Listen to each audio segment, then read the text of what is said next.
Take a motion. Motion moving consent. I have a motion. Do I have a second? Second. I have a motion and a second. All in favor, say aye. Opposed? Motion passed.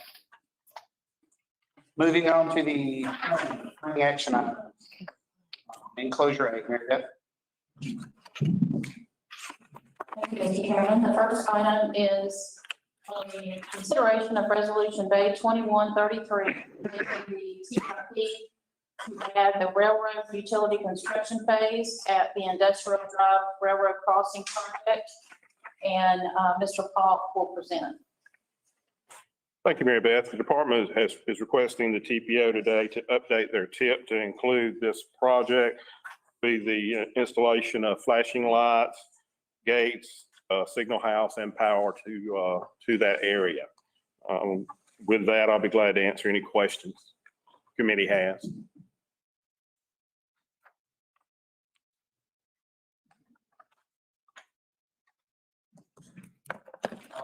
Questions for Mr. Falk? If no questions, take a motion. Motion to approve. Second. I have a motion and a second. All in favor, say aye. Aye. Any opposed? Motion passes. Enclosure B, Mary Beth. Thank you, Mr. Chairman. Enclosure B is consideration of Resolution Bay 2134, amending the TIP. This is a similar type item. It is to add the railroad utility construction utility phase for Martin Luther King Jr. Boulevard, the railroad crossing project, and Mr. Falk will present this as well. Thank you, Mary Beth. Yes, this is just a little further to the west. This will be replacing the existing rail hardware that's at that location. This is, again, requesting the TPO to amend their tip to include this project. I'll be glad to answer any questions. Do we have any questions for Brian? If no questions, let's call. Yeah, just the call is already. All right. I didn't know if that was a. No. I'll make that a motion. All right. I have a motion. Do I have a second? Second. I have a motion and a second. All those in favor say aye. Aye. Any opposed? Motion carries. Enclosure C, Mary Beth. Thank you, Mr. Chairman. Enclosure C is consideration of Resolution Bay 2136, approving entering into an agreement with the Emerald Coast Regional Council, the Florida Alabama TPO, the Oklahoma TPO, Washington County, and Holmes County, designating the Emerald Coast Regional Council as the designated regional transportation area to serve the regional needs of Escambia, Santa Rosa, Okaloosa, Walton, Bay, Washington, and Holmes counties per Section 339 Florida statutes. And Mr. Austin Mount, our CEO, will present. Mary Beth, TCC, Chairman. This item before you is an item that came before this organization probably a year ago in an effort to streamline some of the processes, rural efforts, mostly the trip application process. For several years now, 15 years, I believe, there's been an organization called the Bay Gulf Homes Washington Partnership. And that organization, staffed by the same staff that we have here at the council, has staffed that entity. We've had some trouble getting, specifically the applications, and therefore, if they don't have any skin in the game, sometimes they don't show up. But nonetheless, in an effort to streamline this process, we work with the department to identify a cohesive approach to consolidate the Bay Gulf Homes Washington Partnership with the Northwest Florida Regional Transportation Planning Organization. And then also some work with the department to identify some gaps of service on the eastern end of the district. At that time, a year ago, the Bay Gulf Homes Washington Partnership was still intact, but some of those counties have since left. And we're in a position now where the department has indicated for Bay County to submit trip applications, they would need to join the this interlocal agreement to continue that trip partnership. In the end, what does this mean? It means that, in essence, the same process will be in place. The criteria is the same. The application submission will be the same. It might have an impact on the overall ranking, but the department has a completely separate review process, vetting process for the applications. And so, like number one, number two, number three on our list, it could change when it gets to the district level. So I don't know if Bryant wants to add any more to that, if there's anything else to add, but certainly open to questions and comments.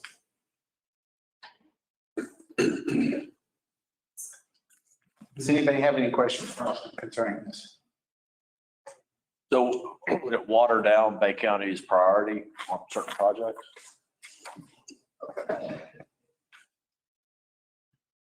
On the surface, it might appear that way, but the process from years past since TRIP began, let's say, for example, Leon County submitted an application and Santa Rosa County submitted an application and Bay County submitted an application. On the list for this entity, if Bay County was number one, Leon counties could be number one with their entity, and Santa Rosa County could be number one with their entity. Then it was up to the department to figure out through their criteria which one or one actually was number one according to their list.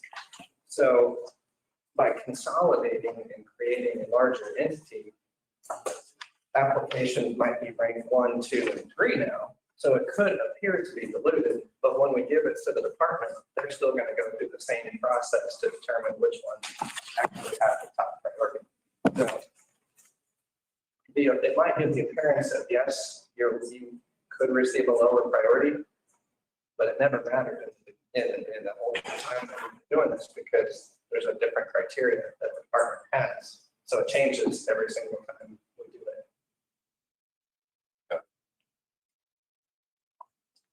Mr. Chairman, if I could just add a little kind of sort of history to this. Austin was thinking of the two entities that were in existence for many years, and they weren't necessarily created for the TRIP application process, but it came to be that was their only mission.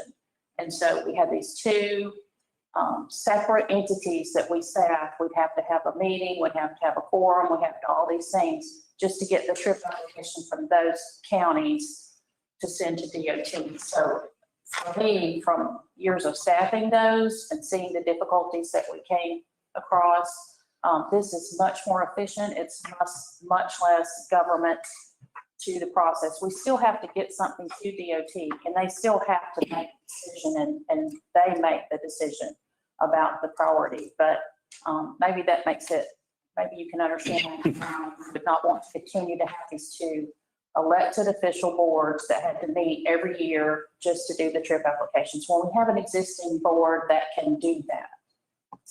Yeah, one other thing to point out too is this, in addition to just the partnership, the TRIP approach, there's already additional grant dollars that have been injected into the region as a result of this effort. We've got a rural transportation planning project. That was a $200,000 grant that we received to look at a transportation plan for the areas outside of the area. And so we're seeing, because we picked up this priority that the department had a couple of years ago, our office did a study and said, we recognize this need, we want to all in on this.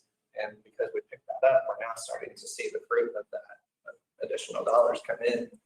So we're seeing some real good benefit come out. There's a lot of work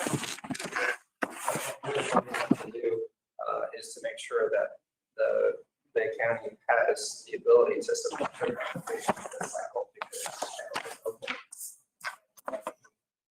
sure that you guys have an eligible route to submit those through. I led the way fighting this a year ago. That's why we didn't adopt it a year ago.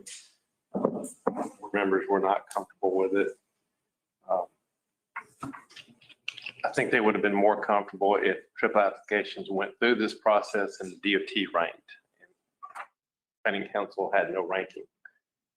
I think they still would be more comfortable that way, but at the end of the day, we're in a position that it's us in Calhoun County that not in regional.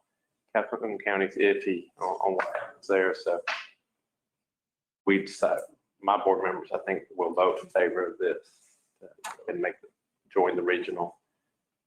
Is it in our best interest? No, I'll answer your question, but I think we have to. There's not another option. So it's just basically a struggle for these other rural areas or counties to meet, and that's pretty much, they would have to meet to do these trip applications, and you don't want to have to meet with them. There's been multiple to allow for these counties and the trip applications to be submitted. In order to streamline that effort and to save on staff time and just administrative, there's no reason that it couldn't be a larger organization to encompass, because really truly all the trip partnerships do are just a funnel to collect applications to give them to the department. It's such a superficial priority and ranking that it doesn't really truly matter, because the department looks at completely different criteria. Now they take into consideration which projects are the best as an evaluated organization evaluated. But there's no reason to have 4 or 5 different entities across the district to just be a mechanism for applications, and when we can do it in potentially 2.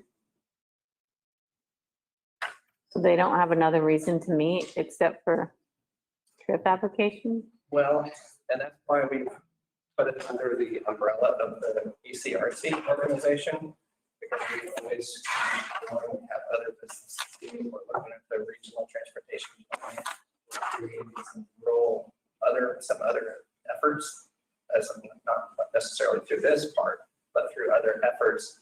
And so it should be consolidated. We don't have another 2 organizations for that. So it eliminates the need for 2 entities that exist. But they in essence don't ever vote as a board then, like Washington County and Holmes have a TPO to be on to vote. So they just don't meet, they just get used. Our people, I don't know how to answer Well, that. they have board members Yeah. on the ECRC board.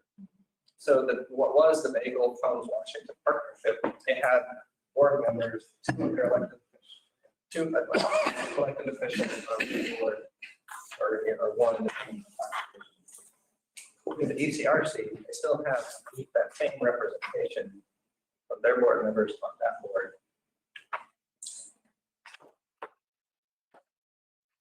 board was, which board again that they meet on? RTP. What will be the ECRC board? What was the Bagel Phones Washington partnership? Okay. How often will they meet? Right now, we meet every quarter. Is our standard schedule. Where at? It's been in Niceville. Is where we held them. Sometimes they rotate, but Niceville seems to be pretty central to the area. And we do have a virtual option if anybody would like to attend or participate virtually. I'll motion staff's recommendation. And just one thing to add, we are creating a technical committee. Methods prior to the board. So anything that comes through this, and we've identified Keith as that representative for Bay County. I'll be as big a pain in the butt there as him. I think that's a great choice. I appreciate that. I'll second that. I appreciate that. Do we have any more questions for Austin? I believe we have a motion. Do we have a second? Second. Have a motion and a second. All those in favor say aye. Aye. Any opposed? Motion carries. All right, moving on, FDOT update. Mr. Paul. Thank you, Mr. Chairman. The department's got a couple of public meeting, or one public meeting and one project notice to provide you today. The first one is the US 98 Panama City Beach Parkway design update. We're scheduled to have a meeting January 27th, 5:30 to 6:30. Two options. You'll have an online option that you can reach through our Northwest Florida Roads website, and also the in-person option at the Lindale Conference Center, Lindale Lane, Panama City Beach. We're moving forward with the design of those segments. It goes from Mandy Lane to Hathaway Bridge. Anticipate the design to be finalized in the fall of next year. The next project update I have is the Beach Drive resurfacing project. Be kicking off in the next couple of days, so you'll see some work begin on that. And that's the segment on Beck running along Beach Drive all the way back around to Harrison Avenue. So you'll see work begin on that. I believe we'll have an anticipated completion date of next summer of 22 for that project. And with that, that concludes the DOT's update. I'm glad to answer any questions that the committee might have. Do we have any questions for Brian? Yeah, on the Panama City Beach Parkway design, you said that's, so next year, pretty much this time, and that's for the entire length from Mandy Lane to Hathaway? Yes, for the design, yes. Okay. I just got a shout out for the DOT. The sheriff, Tommy Ford, contacted me earlier this week with concerns about the intersection of 167 at 231. Apparently, there's been 15 accidents there since September, 4 fatalities.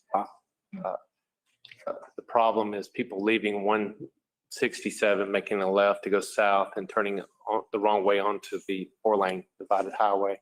I reached out to the safety office in Chipley, and I believe they're going to have signs up by the close of this week. So I appreciate that fast response. Any more questions for Brian? If not, we'll move on to planning presentation items. Enclosure D. Mr. Kramer. Thank you, Mr. Chairman, TPO or TCC members. Closure D is the implementation of targets for safety performance measures. Performance measures were an emerging issue by the Federal Highway Administration during the development of the 2040 Long Range Transportation Plan. Rulemakings for safety, bridge, and payment and system performance were established by the Federal Highway Administration between 2016 and 2017. Bridge payment and system performance targets were adopted by the TPO on September 26, 2018, and do not need to be adopted again until April 1st of 2023. Targets for safety performance measures must be adopted annually by February 27th for the 5 categories listed on page 2 of enclosure D. The TPO can either accept FDOT targets or establish their own targets for safety. The last 4 years, the TPO accepted the FDOT targets, which is Vision 0 for the 5 safety categories. The TPO wishes to accept different targets than the state targets for safety. Please let me know by December 10th, and I will coordinate with FDOT on the data for Bay County for the 5 categories on the 5-year rolling average from 2016 to 2020. However, going with different targets than FDOT targets would also require more detailed analysis, as explained on page 1 of enclosure D. This is for review this month and approval in February. Please note in your enclosure, we now have it updated online for the data for 2016 to 2020. We just received that information after the enclosure went out. It will be in your February agenda as well. If you have any questions, I'll attempt to answer them. Do we have any questions for Gary? If not, thank you, Gary. We appreciate you. Okay, thank you. Appreciate it as well. Moving on to the planning information package. Mary Beth? Thank you, Mr. Chairman. In your planning information package, you have the minutes from the TCC and the CAC. The actions report from October and an amendment for a TIP letters. I just wanted to give you kind of a heads up of the meeting months that we're planning to have next year. We do not have the dates yet. We do not have, we do have the location. We will be meeting here. But if you want to jot these months down, we're planning to meet in February, April, June, August, and October. And in October, we will be listening to the DOT work program. In August, we will have the project priorities. And those are kind of the key things next year. So just want to give you that heads up.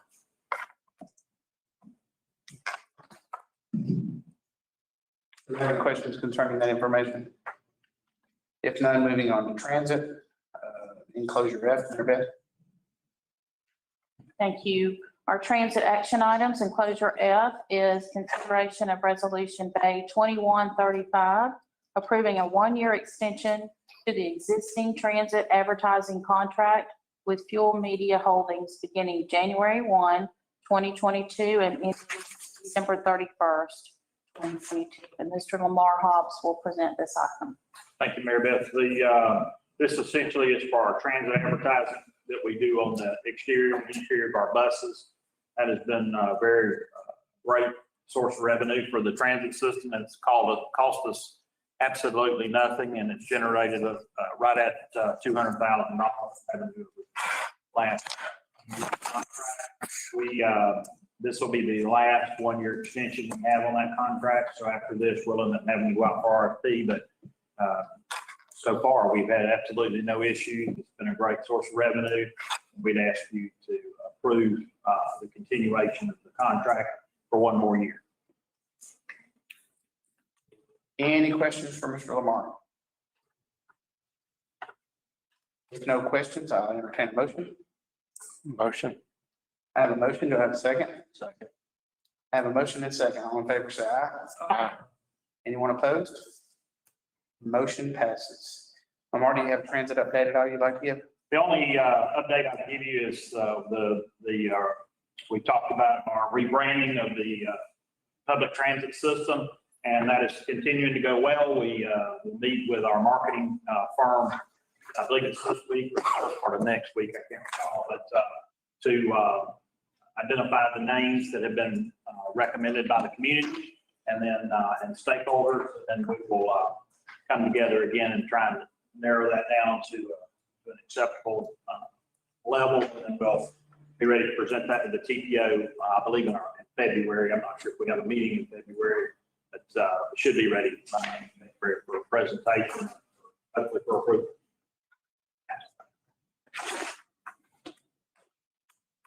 All right, thank you. Any questions? All right, we don't have anything for transit information or legal. I do want to take a minute to welcome two new members. We have Doug Baber, who is the city administrator for Mexico Beach, and also Mr. Alex King, who's with the Port Authority. We welcome you out to the Morning. Thank you all for being here, since some people have a tendency to not show up. Brian. Oh. How you get nominated for stuff? This will teach you it's a meeting. I guess so. I will ride this one as far as I can. Wow. All right, is there any more business that needs to be brought before the TCC? I just like, this is a great document. Really nice. And also, please, before y'all leave and we call for adjournment, they're dying to give away these cookies back here in the back of the room. Please go back. I want everybody to eat one. Mary Beth's been bugging me half to death to tell y'all to go get some cookies before you leave. So if we don't have anything else, yeah. Do we want to talk about this?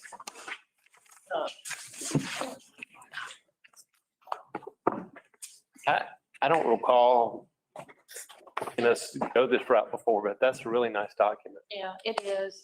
It's, when you fold it out, it's the map of the whole area. Like a labor law. It's framework. It's on this document. About a year. I thought it was written into other business. Question mark?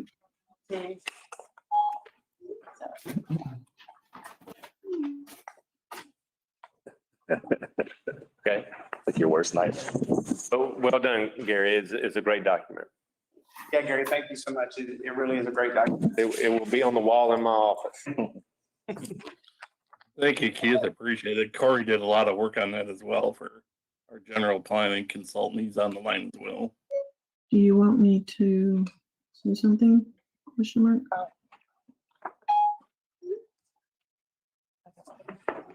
Okay, Mary Beth has one more thing. Ray, who is online, needs to address you guys about the GoToMeetings. Ray? Thanks, Mary Beth. Thanks, everybody in the room, Mr. Chair, and every fellow members. So we started using GoToMeeting just over a year ago for all of our virtual meeting software, and it has fulfilled our needs up until this point.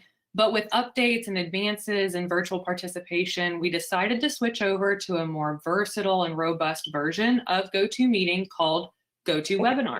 Some of you may already be familiar, and the change will primarily allow us more opportunities for increased public participation, as well as a more streamlined process. So we're starting slow by moving any meeting that is currently live streamed to YouTube onto the new webinar platform. Virtual meetings normally streamed and housed on YouTube will now be live to the public through GoToWebinar and then posted on the accompanying GoToStage page. These will be found directly on the ECRC website, making it one less click for people to use and go to. This will better serve how we create a new hub for the public of these virtually recorded meetings, and it allows anyone to view them at their leisure at their own pace. So as I said, the system is streamlined, it's refined, and it's designed for a great user experience. This will include live polling with live results, smoother streaming for all participants, an archive of recorded public meetings available in one organized spot, and enhanced audio and visual controls that will encourage increased virtual participation. So moving to this software doesn't mean a big scary change or one more program to learn. Quite the contrary, our team here has test driven the software and we're continuing to learn new ways that we can enhance this experience. So when will it happen? Like most new things, it's appropriate to start in the new year, we think. So more specifically, we're anticipating launching during that first set of TPO and advisory meetings in the new year. We'll be updating all the general public noticing language with new instructions, and we will be able to send those new instructions to any of those of you that need that link requested, be it you have an illness or an emergency. So those same rules still apply. But the most significant difference will be how it's streamlined, how the public can easier access this information, and hopefully we're just going to open more doors to the public. So I'm available to answer any questions you may have now, in the future, and through this whole process. All right, thank you, Ray. We look forward to the new platform. I've used it myself and it's very user friendly. Awesome. I'm so glad to hear that. Thank you. All right, anything else for the betterment of the meeting? If none, I'll entertain a motion to adjourn. Motion. Have a motion, do I have a second? Second. Meeting is adjourned. Copies is available. Thank you.